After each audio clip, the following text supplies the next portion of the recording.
back at 9:14. Meteorologists like our Justin Horn bring you forecasts every day, and NOAA GOES satellites are a key factor in delivering the most accurate predictions. Today, NOAA and NASA will launch a new weather observing satellite, NOAA's GOES-T. The third of its kind, GOES-T, will not only help us prepare for weather on Earth, it will track space weather too. Here to tell us more about it, NOAA expert Jack Bevan, and we also bring in Justin Horn. Good morning. Good morning. Thanks for being with us. First off, tell us what's so special about this GOES-T satellite. Well, the GOES-T satellite is the continuation of the advanced technology weather satellites we started launching back in 2016. It's actually the third in the series. Once it gets in the orbit and becomes the operational satellite, it will be parked in the GOES West position over the Pacific Ocean and become GOES-18. It'll be able to see an area from South America almost to Australia, and then from Alaska down to Antarctica, and give us images of that every 10 minutes to help us track weather systems and other hazards. And you can see, looking at the picture you've got there, you'll be able to see Texas weather as well directly. And we also have the GOES-East satellite, so Texas is in good coverage for both satellites. So you get good satellite coverage in your area. Yeah, these new GOES satellites have been incredible in helping with forecasting. And in recent years, we've seen quite a few environmental hazards across the globe, including a surprising pressure wave from a volcanic eruption in Tonga and the wildfires in the western U.S. Can you tell us how GOES-T is going to help when those type of events happen? GOES-T will be able to monitor not just weather, but a whole bunch of events. My biggest interest with GOES-T, of course, is hurricanes, working at the National Hurricane Center. But the instruments on GOES-T can also monitor volcanic eruptions like the ones in Tonga. The biggest thing is to monitor the ash plumes to tell aircraft not to fly into the areas of volcanic ash. But when the Tonga explosion occurred, there was this shock wave that went around that was surprisingly visible in the satellite area, the satellite imagery. So we'll be able to see that as well for similar powerful eruptions. We'll be able to see events like wildfires, like the Marshall Fire in Colorado, and certain events that occur in rural areas where the fires start and there's nobody there to see it. GOES-T, GOES-18, and then its counterpart to the east, GOES-16, will be able to actually see those fires developing probably before anybody else does. And then there are other aspects that it'll be monitoring as well, including the constant flow of weather systems around the globe, both the northern and southern hemispheres. And earlier we mentioned the satellite will help predict space weather as well. How does that work? Well, space weather is caused by the emission of energy from the sun to the earth in terms of energy or charged particles or some other form, and it interacts with the Earth's magnetic field to produce aurora. Sometimes, though, it has less benign effects. It can cause problems for the electronics on various satellites. And in extreme cases, when we have these geomagnetic storms, it can cause power grid impacts on Earth and other issues. The there are two instruments on the satellite dedicated to space weather. They'll be watching the sun continuously and sending us back these images that will help us to do a better job of the space weather forecast in the morning. All right, Jack Bevan with NOAA and the National Hurricane Center. Thanks for talking to us about this new satellite. My pleasure. Thanks for having me. Have a great day. You know, Justin was talking about that pressure wave from Tonga, and some of the imagery in there showed that pressure wave, and it extended all the way out to North and South America. It was huge. And to be able to see that from space is incredible. And the technology that they're putting on these satellites is just amazing. It really is going to be a big help to our forecasting. So we're excited about it, that launch today. Want to show you some climatology about March. We're heading into March, so we're here, right? So March 1st, we average a high of 70 degrees. Our average low is 48. As we get later into the month, as we finish out the month, our average high goes all the way up to 77. Our average low 55. We've been as cold as 19 in the month of March. That was back in 1980 and 2002. And as hot as 100 back in 1991 and 1971, just to give you some perspective. And some highlights for the month of March. Well, we gained 53 minutes of daylight from beginning to end. And don't forget, daylight saving time begins March 13th. Spring equinox is March 20th. So a lot going on here, but we start off March in true March form here. Some cold mornings and nice afternoons. We started off at 33 degrees this morning, 28 in Bernie, 26 Kerrville, 27 in Fredericksburg. So there were some places below freezing, but we're quickly warming up. Temperatures now at 51 degrees at the airport, 55 Stinson, 51 at Kelly. We're not looking at much wind today. Don't expect much. 40 in Bandera, 52 Rio Medina right now. Mostly in the 50s. You'll find a few 40s in the hill country. 44 right now in Kerrville. Hey, it's election day if you're heading out to vote on some of those primaries today. Weather looks great. 54 degrees at 10 o'clock. By noontime, we'll be close to 65. By 4 p.m., we'll reach our high of 71. And this evening, once the polls close, we'll be in the mid-60s with lots of sun today. For everyone else, yeah, we're in the 50s now, but we make it into the 70s. 71 here in San Antonio. A lot of 70s on the map this afternoon. And then tonight, we fall back down into the 40s. 44 here in San Antonio. 42 out in Gonzales. 41 Pearsall by tomorrow morning. And then by tomorrow afternoon, a lot more 70s on the map. And we just keep increasing those numbers. 74 the forecast high tomorrow. 72 in Kennedy, 76 in Cotulla. Dew points also in the increase. You won't feel it so much today or tomorrow, but I think by Thursday you will start to feel the humidity a little bit more, and certainly by the weekend it gets sort of sticky outside. But this may lead to some rain chances, or at least we hope it does. As you look at the big picture here, not much there. We've got some rain across the Pacific Northwest, a little bit of rain across the Great Lakes, but all is quiet here across Texas, and it stays that way for a couple of days. So here's a look at the forecast. Nothing changes in the pattern, not until we get later in the week. Front develops, and then by, say, Sunday evening, that's when we could start to see a couple of thunderstorms. We get some southwesterly flow aloft, front getting a little bit closer, and I think Sunday night, Monday morning, probably our best chance as this front comes through. We get some unsettled weather along the front. There could be some stronger storms mixed in there, probably to our north and east, something we'll watch. It's not going to be terribly cold behind this front, but that's probably our best rain chance as we look at the 7-day forecast here. 74 Wednesday, 74 Thursday, 76 Friday. We will see some morning fog and drizzle, probably starting Thursday and staying with us through the weekend. Into the 80s both Saturday and Sunday, and then there are your rain chances Sunday and Monday, guys. Week looks good. Thank you, Justin. Right now, 921, about 52 degrees. Still ahead on GMSA at 9, we are highlighting a big health issue in Bexar County, that is heart disease, ways you can protect your heart, coming up next. 924, heart disease, a big problem across the country, including right here in San Antonio. In Bexar County, over 300 people out of every 100,000 died from heart disease. And no matter your age, heart health is so important for everyone. Max Massey joins us live from University Hospital. And Max, how can people make sure they are keeping their hearts healthy? Well, guys, staying active, eating right, but also knowing any, predisposition that you have to heart disease. That means family history, things of that nature. We're here with the doctor, a specialist, to help explain that better. So what should people know? How can they check? Well, it's never too early to get started. I recommend that you start as early as when you turn an adult at 21 years of age. It's not enough to celebrate that with champagne. You really need to visit with your primary care doctor, get your blood pressure checked, know your cholesterol, make sure you know your fasting glucose, and know your family history for heart disease. Now, you have a unique niche in the area. You specifically deal with a lot of women here in Bexar County. So what have you seen from their perspective? Well, thank you for asking. It has been a huge problem across the nation, but especially in the South, where women always put their family first and they don't take care of themselves. However, heart disease affects women and men throughout their lifespan, and not just when you turn 50, not just when you go through menopause. Heart disease can come in many different formats. It can affect people at birth with congenital heart disease. It can affect women while they're pregnant. Pregnancy and heart disease is a common topic now that we encounter. And of course, it affects the older ages with heart attack. What are easy ways to prevent heart disease? Well, first of all, if you know your family history, that's where it starts. You need to know your mom and dad, brothers, sisters, what they have gone through their lifetime. You need to know your own risk factors for heart disease, and you need to make a difference. There are certain things you can't change. You cannot change your family. You cannot change your age. But you can change your cholesterol numbers by changing your lifestyle. You can change your blood pressure if needed by lifestyle or taking medications.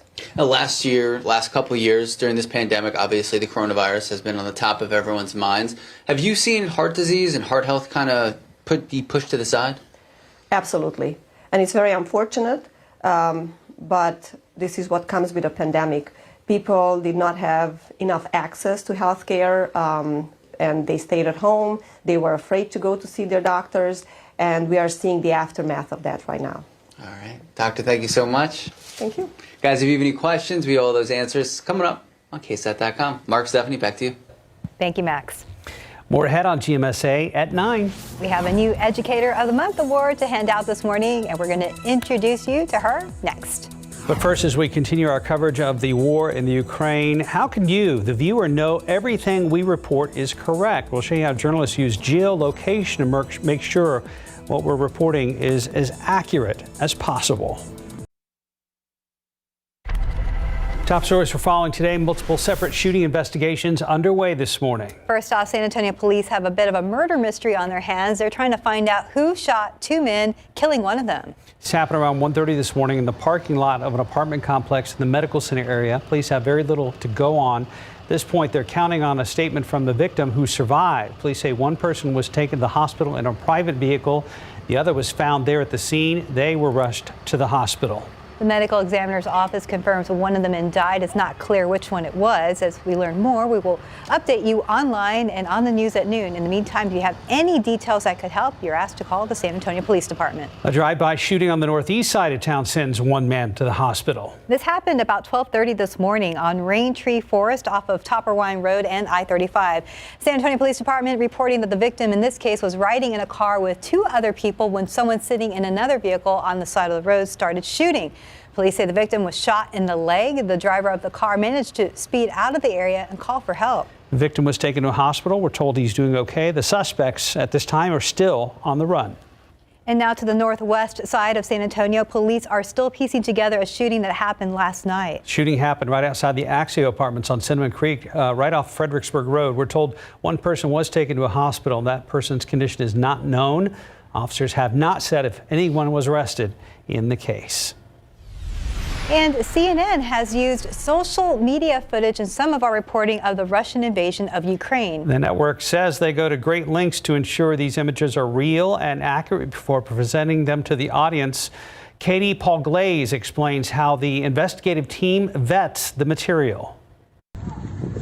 Social media footage has played a key role in our coverage of Ukraine, making us able to identify military movements and also possible attacks.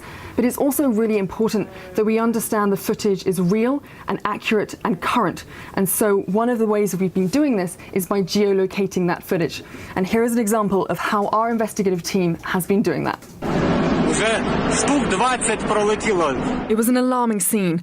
Russian helicopters flying suspiciously low over an area just a few kilometers outside of Ukraine's capital, Kyiv, with large dark plumes of smoke rising. The man filming says about 20 of them flew by.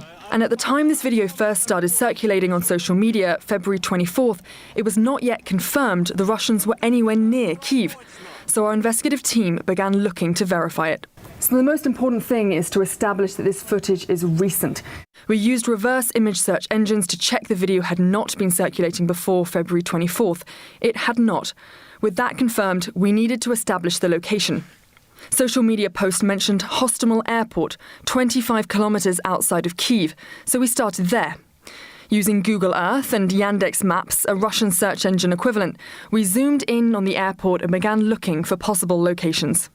What we then wanted to do was to geolocate it. And to geolocate it, we did what's called a panorama. So we created various screen grabs from the footage that looked significant, and we pulled up various different shots from the footage that showed us key identifiable structures. The main, most notable one was this yellow building here, and there's a small rooftop structure as well. You can also tell that there are some white houses and a grey structure here to the right. Using these screen grabs, we then went back to our Google Earth to find any situation, any location near the airport that matched that description. And luckily we found this. Here's a yellow structure, and there's multiple white houses, and there's also a grey structure nearby as well. And because of that arrangement, because of the way they're situated, that had to be the location near the airport where this footage was filmed. So we know the date, and we also know the location of that footage.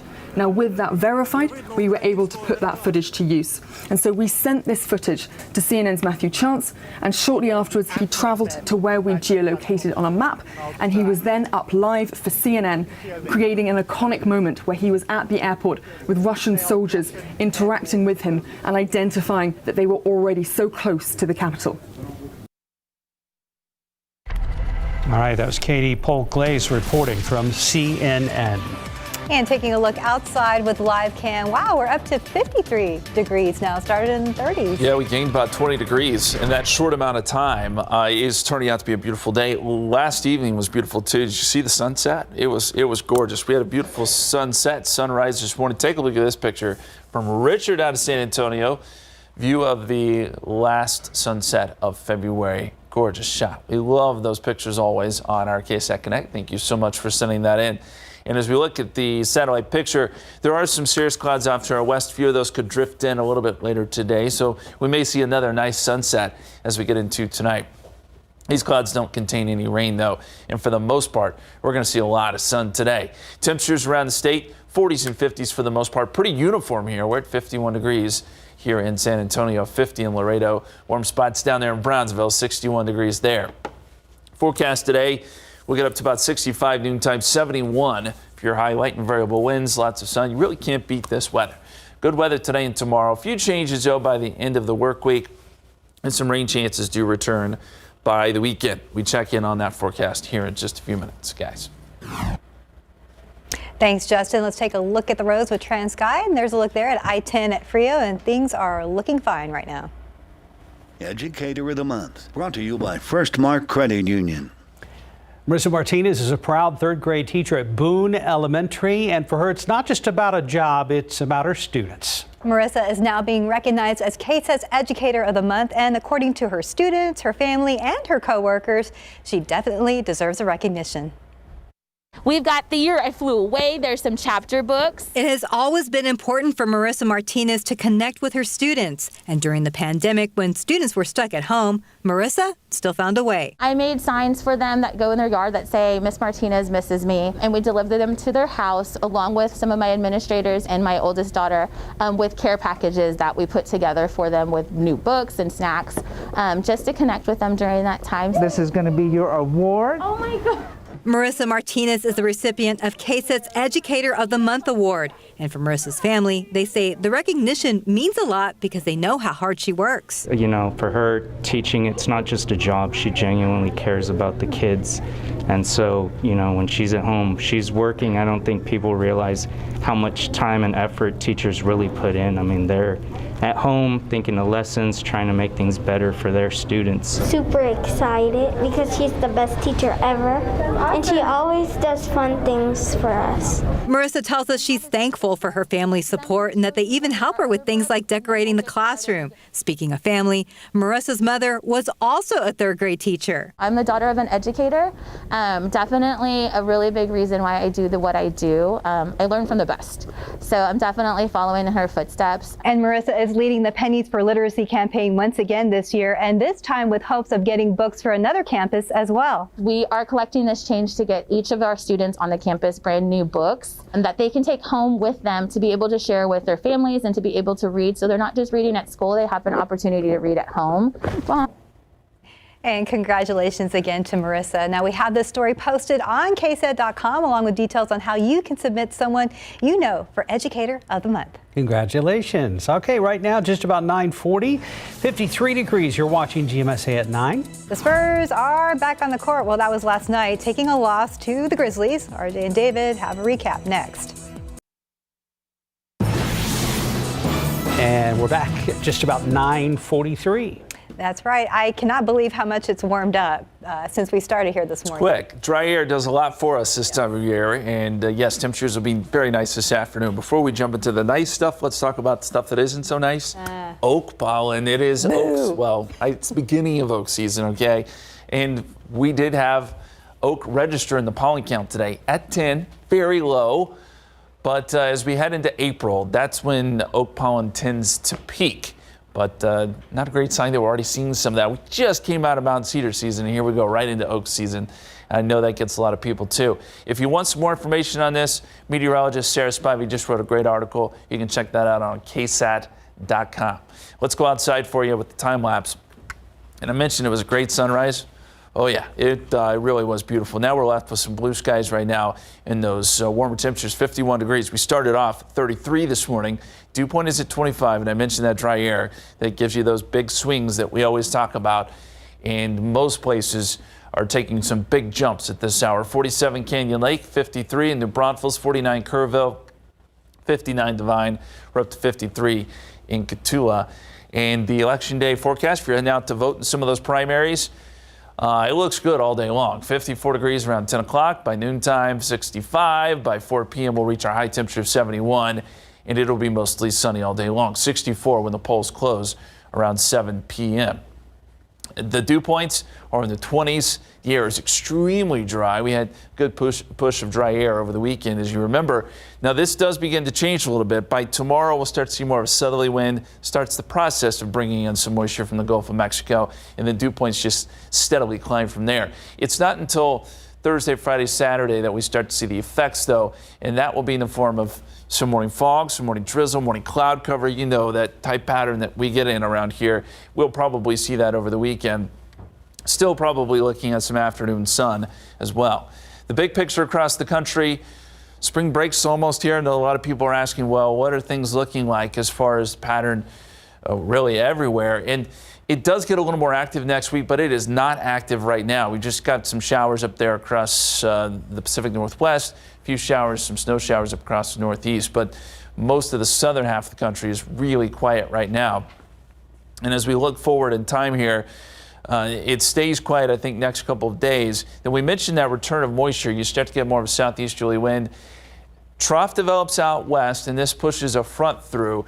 And so by Sunday evening, this is a time frame we'll be watching, because I think we could get a thunderstorm or two. Now, that most of the action is going to be to our north, but isolated storm possible Sunday evening. Better chances as the front comes through, and that'll be Sunday night, early Monday. We could get showers and maybe a couple storms. We need the rain, right? But we are also headed into severe weather season, so we'll have to keep an eye on that, eye out for that. Right now, it doesn't look like this is going to be a big severe weather event for us. I'm just pointing out that we are heading into that time of year, and we do need to watch it. 74 degrees Wednesday, 74 Thursday, 76 Friday. We're in the 80s this weekend. Not only will it be warm, it will also be humid. And you see the rain chances there Sunday and Monday, guys. All right, back to the 80s. Thanks, Justin. And the Spurs are back home this morning after an up and down rodeo road trip. True. Yeah, the Silver and Black went 4-4 overall and closed out the trip with a tough loss in Memphis last night. David is back, joined by RJ Marquez to talk about this.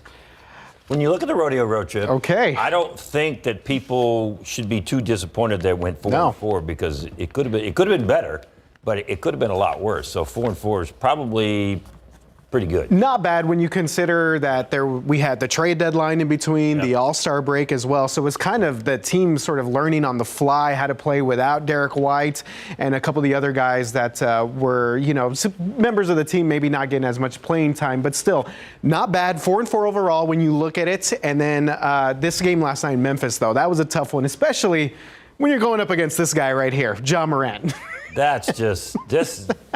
Yeah. This guy had just an incredible night. I mean, he was just. He did. Look out, Jakob. Oh, boy. Poor Jakob there. Yeah. That didn't feel good. You know what? I'm going to say a little bit that Ja got him with the elbow there. Just a little bit.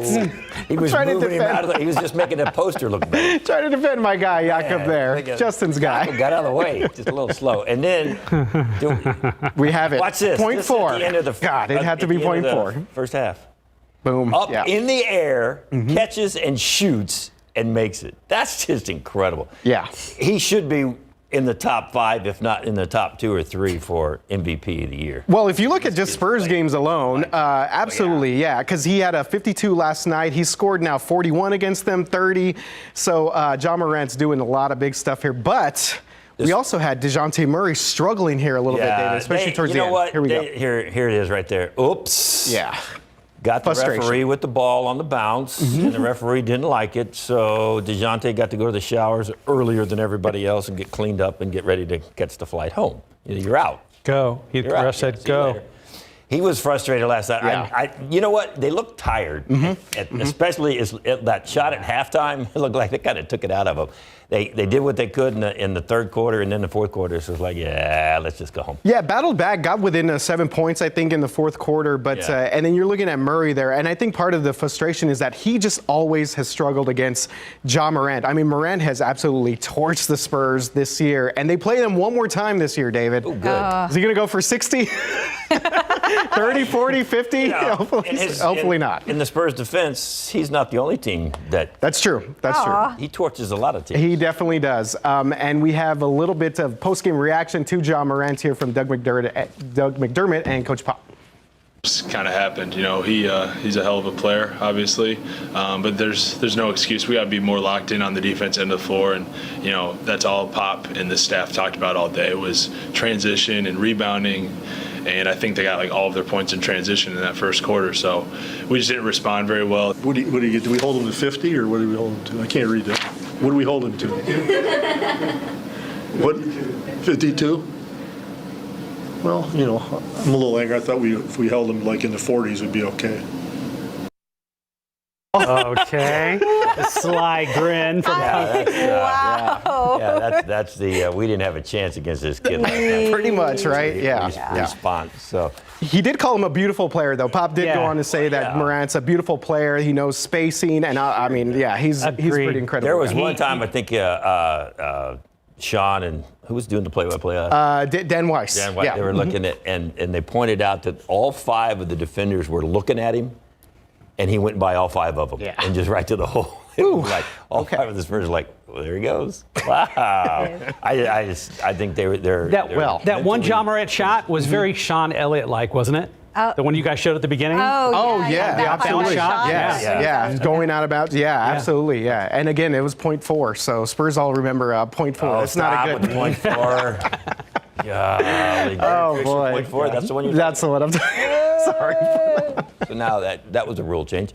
So the Spurs come home for one game. Well, that's nice. Thursday night against the Kings. Welcome back, guys. So Pop is still 2 away from setting the all-time record. So they got the Kings Thursday, and then they go back out on the road on Saturday for Charlotte. Kind of a weird like schedule. A playoff team too. So Charlotte's Charlotte kind of in the same position San Antonio is, a better record, but still fighting for that play-in spot. I think the Spurs now are a game and a half behind New Orleans for that last play-in. So they need every win now that they can get. As we said yesterday, it's going to be New Orleans, Portland, and Spurs fighting for that 10th spot. So and then they got the Lakers on Monday. So. You know, it may happen. It may be that Pop can beat the Lakers and get that record. That would be fine. That'd be kind of cool. It can happen. And oh, by the way, Steph, let me just point this out. Last night it was an interesting night of basketball last night. So the Spurs started early, and then Texas Tech and K-State were playing at the same time. Texas and Baylor. We're going at it in Austin, and so the remote was getting worked out. Like thing was smoking. I was going back and forth, a little back and forth, games and backing up on the. How'd those games turn out? Watching this. Well, he wouldn't be bringing it up if it didn't turn out in his way. If you're a Tech fan and a Texas fan, Tech was the only one that won. Yeah. Okay. Well. As you would expect. And your red tie.